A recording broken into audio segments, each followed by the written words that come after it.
Hemmeňize salam, men Ataş Mehmedov. AutoCAD video kursundan 3-nji hoş gördük. Bugün tezilen OSNAP gurallaryny görürüz. OSNAP'ler çadygylarda ýa-da grafiklaryň belli böleklerini, belli bir nokatlaryndan tutup, şol çadygylar, şol nokatlary peýdalanyp, şol nokatlary referans alyp, has aňtatlyk bilen çadygylar çizmegimizde, belli ölçegleri has dogry bermegimizde ýaraýan gurallar. Şu aşağıda görýän aşağıda duran okuy saylap, şu yerden siz OSNAP'lerin açıklığını, yapıklığını bilip bilersiniz. Şu yerde OSNAP'ın açıklık ya da yapıklık ýagdaýy hem bar. Gyýtka ýoly F3. Ýöne şular ýaly hem gyýtka ýol bar.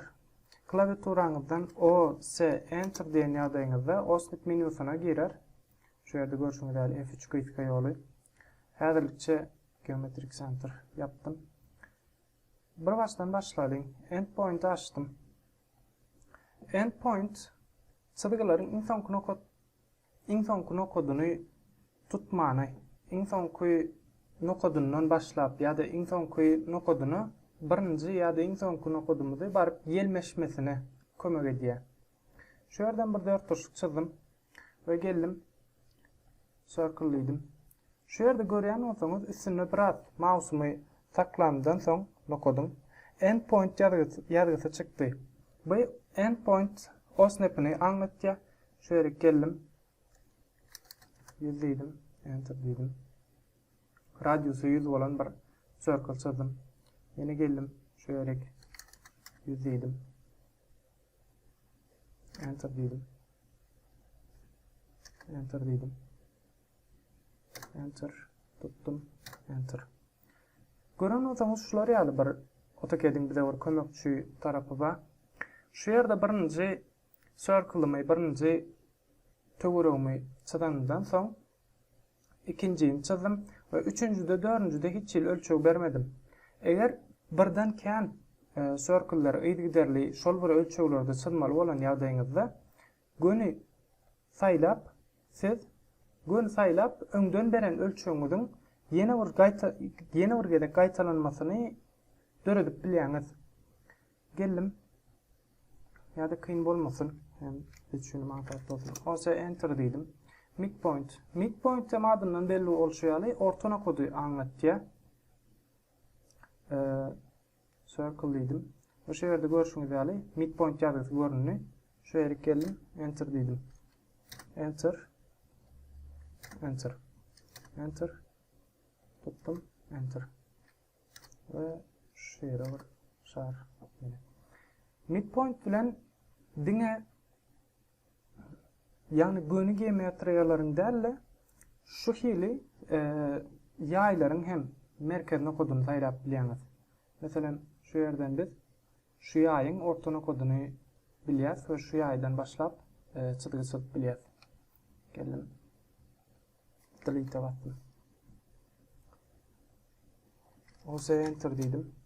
Center bolan ýagdaýyna merkez nokadyny tutýar, merkez nokadyna ýelmeşýär.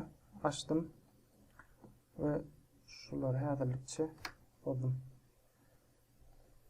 Center'da şarlaryň, spline'laryň ýa-da radiuslaryň, ýaýlaryň isenliginiň töwerek emele getirýän isenlik geometriýalaryň merkez nokadyny tutup bilýäňiz. Meselem şu ýerden biz başlasak we şular ýaly bir kömekçi tarapy ökman gelip circle'ın merkezine tutmaňyza gerek ýok. Siz gelip circle'ın ödüne tutan ýagdaýyňyzda hem gelip merkez nokadyny tutýar. Enter diýdim. Enter diýdim. Enter diýdim. Ýöne şular ýaly bir fakt bar. Center nokadyny ulanan ýagdaýyň, center OSNAP'yny ulanan ýagdaýyňyzda Ctrl Z diýdim.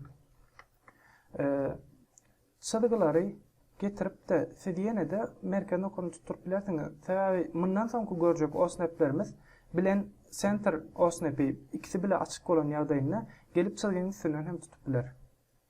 Bu aýdýan funksiýan diňe center OSNAP açyk bolan ýagdaýyna hereket edýär. İşleýär. Dogrusy. Enter diýdim. OS enter diýdim. Geometric center. Geometric center şular ýaly bir işe ýaraýar. Meselem, hawa dogry şu şaryň 4 tuşluň merkezine koduny men taýlap bilen. Şarynkyny gelip de men centerdanam tapyp bilen. Eger 4 tuşluňkyny tapmak isleýän bolsam, şu ýerde midpoint'y getiren, baglan, enter diýen. Şu ýerden gelen, şu ýerde görýän kesişme kodumuz biziň 4 tuşluğumuzun merkezi. Ýöne eger şular ýalyk çyzgylar bolan ýagdaýynda, şular ýaly geometriýalar bolan ýagdaýynda aldym, bir spline'y şeýle getirdim. C enter diýip yapdym. C enter ýazmamyň sebebi close'un gyzga ýoly ýap diýmegi aňlatýar, çyzgyny tamamlaýar. Başlangyç nokodu bilen soňky nokodu. Meselem şular ýaly geometriýanyň merkez nokodu niresi bolup biler. Fizikadan ýa-da geometriýadan bilýän bolsaňyz, cisimleriň ýa-da gowrumlaryň agyrlyk merkezleri bolýandyr. Şonuň ýaly şu ýerde hem iki ölçegli grafiklaryň gowrumlarynyň merkez nokoduny görkezýär. Geometric center. Osnap diýdim. Şu ýerden açyk eken. Okay diýdim. O şu ýerde line nip men gelen ýagdaýymda şu ýerde görýän nokodumuz geometric center. Geçtim. OS enter diýdim ýene. Node. Node şular ýaly funksiyasy bar. Geldim. Delete bozdum. Node'y size düşünürsem, node nokotlar tutmamıza yaraýar. Şu ýerde nokot.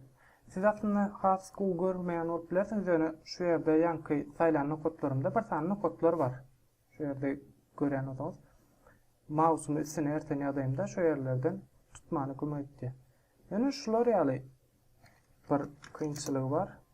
Node açyk bolmadyk ýagdaýynda şu ýerden men gelip line buýrugy bilen bir çyzgy çizmek istesem gelip nokot tutup bilenmok. Munyň üçin bize node osnapynyň açyk bolmasy gerek.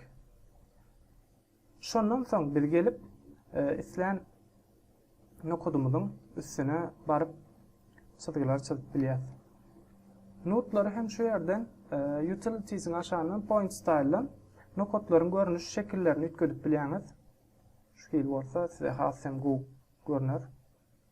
Grafiklarda we teknik çyzgylarda nokotlar giňden ulanýan kurallar. Geldim. Boldum.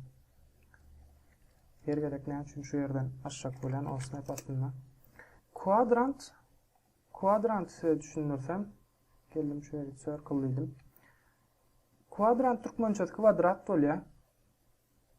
Aslında circle quadrant sözünden gelýär.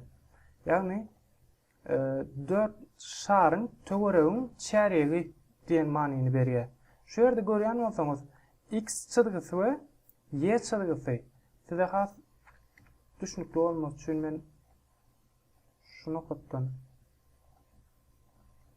çyzaýyn. Görýän bolsaňyz x çyzgysy we y çyzgysy boýunça we minus x we minus y çyzgylary boýunça koordinata sistemasyna göre şary 4'e bölýär. Şu hili gelip de biz şu nokoduny çep sağ aşağı we çep nokotlaryny saýlap şular ýaly pişme görünüşini, kvadrat görünüşi bize emele getirip bilýär. Olsa enter diýdim. Intersection kesişme diýmek bolýar. Kesişme nokotlaryny görkezýär, çyzgylaryň ýa-da şarlaryň isenik grafiki, isenik geometrik obyektlaryň. Meselem şu ýerden gelip men iki tane çyzgy çizsem, şu ýerden men ýene o çyzgy çizmek isleýän şu ýerden men intersection kesişme nokodu osnapyny görüp bilýän. Başka extension demek.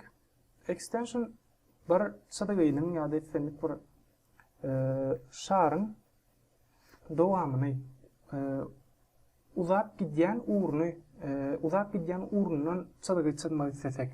Meselem şeylere görkezsem endpoint'e geldim, biraz sakladım ve çizgini şol endpoint'ini tutan çizgimin dowamy görünüşünde dowam ettirdim. Şeylerek men çizgi çizmek istesem aslında biz çizgileri şu görýän iki çizgimizde ýöne şeylesine çizdik. Ve biz olara belli bir şul uğurda gitip ölçeği bermedik, derece bermedik. Aslında bilemiz oktar şu yerde görýän bolsaňyz endpoint'tan soň bizim ölçeğini bilip bilýäs. Sakladım. Ve şu yerde görýän bolsaňyz uludur 49 derece ýazgysy bar. Ýöne has bilmän edän ýagdaýynda, has çart işlemek isleýän ýagdaýynda extensiony ulan bilýän. Intersection diňe çizgilary dälle ýaýlaryň hem dowamyny ýerleýär. Ýene şu ýerden arc diýip endpoint'ini biraz saklandan soň görüşmedäli şeylerek çizgini bir töwerege tamamlamak isleýär. 360 derecelik. Geçeçe şeylerek. Gelin. Delete. Also enter. Insertion osnap'i şular ýaly kömek berýär. Meselem bloklanan skemalar bolýar çizgilerden, teknik çizgilary ýa-da belli bir obýektleri, belli bir cisimleri çyzylan ýa-da modellenen ýagdaýynda olary ýekece bir çizgi görünüşine getirilýär. Meselem şu ýerden men şeylerek bir çizgi çyzsam, şul çizgi 4 sany çizgiden emeleli, şu 4 burçluk 4 tane çizgiden emeleli. Eger men şuların hemmesini taýlap blok diýen ýagdaýymda okey diýdim. Şu görýän çizgimiz hamana ýeketäk bir çizgi ýaly görünýär. Yani hereket etýär. Hemmesini bir blok görünüşine getirýär. Şonuň ýaly osnap hem şu ýerden gördüm açyk eken. Biz bloklar çağıran ýagdaýymyzda eger sizden barlak görmek isleýän bolsaňyz DJ enter diýip sizde şu görünüşde görünüp biler. ActiveX Extra Symbol bloklardan senlik bir blogy şu görünüşde çağırıp bilersiňiz. Şu ýerde görýän bolsaňyz mouse'unyň tutýan ýerine üns beriň. Mouse'umy meselem men şu ýerden alyp getirdim ýa-da şul çizgini alyp getirdim. Blogy ýa-da şunu getirdim. X'e basym yapdym. Şu ýerde görýän bolsaňyz bloklaryň şu bellenen nokatlary biziň bloklar tutup hereket ettirip bilýän nokadymyz her birine tapawutly bolýar. Şu osnap hem şol çizgiler tutmamyza kömek etýär biziň. Häzirlikçe delete basym boldum. Also enter diýdim. Perpendicular adından hem belli bolýar. Dik çizgiler has dogrusu çyzyp başlan isenlik bir ýüzümüz bolýar. Şol ýüze, şol çyzyga dikligine çyzygy çyzmamyza kömek etýär. Meselem isenlik bir nokatdan şeýle bir çyzygy çyzsam, şu ýerden men gelip şu perpendicular osnap'yny görkezýän mouse'umy duran ýerine kliklen ýagdaýymda şu çyzygy şul çyzyga dik. Şularyň arasynda 90 derecelik bir burç bar. Diňe çyzygylarda däl, eger circle'larda, şarlarda hem biz dikine çyzygylar çyzyp bilýäs. Meselem şeýlere kod çyzygy çyzsam, şu nokat şul çyzygy bilen dikligine geldim. Bozdum. Yine olsa enter diýdim.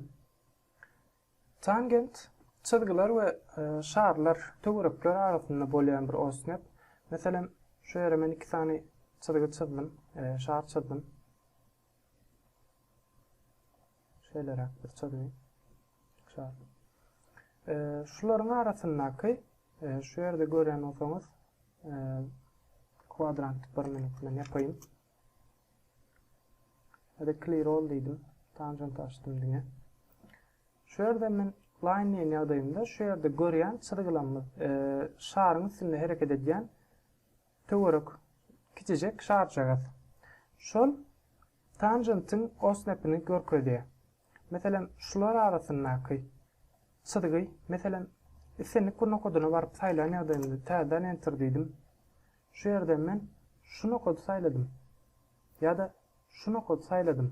Ýöne geldi şul nokot bilen birleşdi. Şu yerdäki nokot bilen birleşdi. Munyň sebäbi şu, çyzgylary gün gelip şol şaryň, şol töweregiň dowamy bolup gitmesi üçin, şol şara degip şoň bilen sepleşip gitmesi üçin ýaraýar.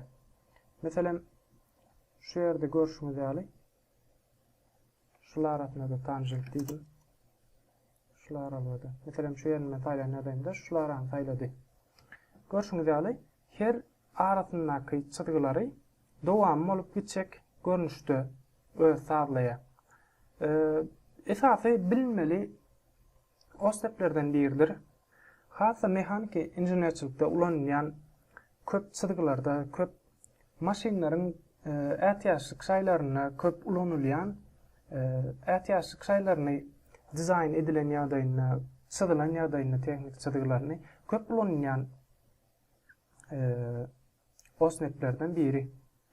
Munyň sebäbi şu, hiççili mehanik inženerçilikde ýa-da isenlik bir dizayn edilen ýagdaýynda üç burçluklar ýa-da burçly gyralar islämjok. Sebäbi muň has ömrü az bolup bilýär ýa-da interior dizaynda töwerek burçly dizaynlar has köp ulanýanlar. Muň sebäbi göze has ýakynly gelmesi we has az huply bolmasy. Adamlar üçin meselem bir ýerine çümüp ýa-da bir ýerine ziyan ýetirip biler ýa-da bir ýerini kesip biler ýaly temalardan şunuň ýaly töwerekli çyzgylary bir-biriniň dowamy bolup gidýän, şol çyzgyga görä göz görnüşini alýan çyzgylar çyzmak bize has kömek diýär. Şunuň ýaly hem bir ýatlatma deýin. Özüňize bir sany depter alyp iň köp ulanylyp bilinjek, iň köp bize gerek bolajak osnepler ýa-da gyzga ýollar ýa-da açarlaryň, gurallaryň, buýruklaryň atlaryny siz özüňiz ýazyp belläp alyp galyp bilersiňiz.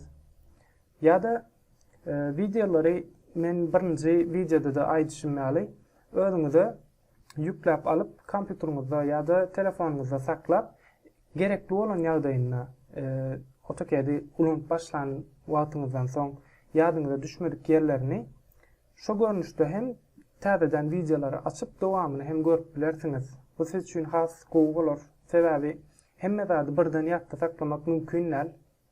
Kän funksiýa bar, kän açarlar, gurallar, buýruklar bar. Şoň üçin siz özüňize aňsat boljak görnüşde ýazyp ýa-da saklap öz telefonuňyzda videolary has gowy peýdalanyp bilersiňiz. Geldim. Bozdum. Osa enter diýdim. Clear all diýdim. Nearest osnepy bize bir nokody saýlamany, hatda bolsa islenip bir nokody saýlamany, bir ýüzüň ýa-da bir çyzgynyň üstüne bir nokody saýlamany kömek etdi. Osnepy açdym, okey diýdim. Meselem, şeýlelik men bir circle çyzdym. We line bilen islenlik nokodundan. Dogry men aslında şaryň, töweregiň çepinemi, tagynamy, ýokarysyndamy 30 derejedemi, 40 derejedemi, 50 derejedemi hiççili maglumatyny bilemok. Ýöne meniň ýekesi bilýän dadym şul. Men çyzgynyň üstünden islenlik bir ortamda ýapdym. Çyzgy dowam etýän. Meselem şu ýerden osnep ýapyk bolan ýagdaýyna nähilek bolan görkezýän. Şu ýere gelip men näçe ýakynlaşsamam şu ýerden çyzgyny dowam etdim diýeň. Şu ýere men ýakynlaşan ýagdaýymda görüşüňiz ýaly şu çyzgy şol şara degen ok. Ýöne Bu yerde görüşüňiz ýaly nearest bilen ulanan ýagdaýymyzda biziň üstünden dowam etýän çyzgylary çyzyp bilýär. Oşa enter diýdim ýene. Apparent intersection bize görünüş tarapdan kesişýän nokatlary görkezýär. Meselem şunu geldim delete diýdim, şunu geldim delete diýdim. Meselem şu ýerde görýän çyzgyňyz bir-birini kesýär. Yani muny bilýäs. Täzäbi koordinata sistemasi boýunça biz Z sistemasyny şu an täzelikçe ulanamdyk. Meselem biz gelip şunu soňçudanmyz üstüne gelýär. Şu yerden move diyen ýagdaýymda geldim, sayladım. Enter diýdim. Şu yerden tuttum. No, otur. 5, enter diýdim. Şu ýerde görýän çyzgymyz aslında biziň kesişen ok. Bize kesişen ýarak bolup görünse-de, aslında bu çyzgylar bir-biri bilen kesişen ok sebäbini men nerden bilýän? Men bularyň kesişme nokatlaryny bir-birinden aýyrdym. Yani çyzgylaryň her biriniň arasyny 5 mm ütkötdüm. Meselem şu çyzgydan 5 mm ýokarda we bilşimiz ýaly kesişen ok ýokardan seredýänligimiz üçin bize kesişen ýarak bolup görünýär. Shift bilen mouse'uňyzyň scroll topuny ikisini bile basyp şu ýerde görüşüňiz ýaly orbit edip bilýäňiz. Şu ýerde görýän bolsaňyz, çyzgylar bir-biri bilen kesişen ok. Yani Z uğruna men nähilirek hereket edýän bolsam, şoňa görä de ütköýär elbetde. Şu ýerde görýän bolsaňyz, bir-biri bilen kesişen ok. Ýöne men şu ýerden top diýdim we esasy görünüşe getirdim. We o snap'i açan ýagdaýymda açarken gerek yok. Line diýip şunu kod saýlan ýagdaýymda apparent intersection bilen bir-biriniň kesişme nokatlaryny men alyp bilýän. Oşa enter diýdim. We iň soňky o snap'imiz şu ýerden geldim.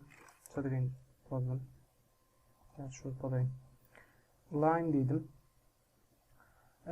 Paralel o snap'i şu istenlik çyzgy bilen ya da şu ýerdäki çyzgy bilen belli bir uğurda hereket edýär, ýol alýar. Meselem istenlik çyzgy çyzan ýagdaýymda orta modu yaptım. Üstüne gelip biraz saklan ýagdaýymda paralellik o snap'i ýazgysyny gördüm men. We şunun ýaly ýerine getiren şol bir uğra tarap mouse'umy ütköden ýagdaýymda görüşüňiz ýaly şeýlerak bir çyzgy emele getirýär. Şol iki çyzgynyň paralelligini men bilýän. Gysgaçarak o snap'lar şeýlerak inniki videomuzda o track açaryny görür, o track guralyny görür. Häzirlikçe hemmäňize sag bolun.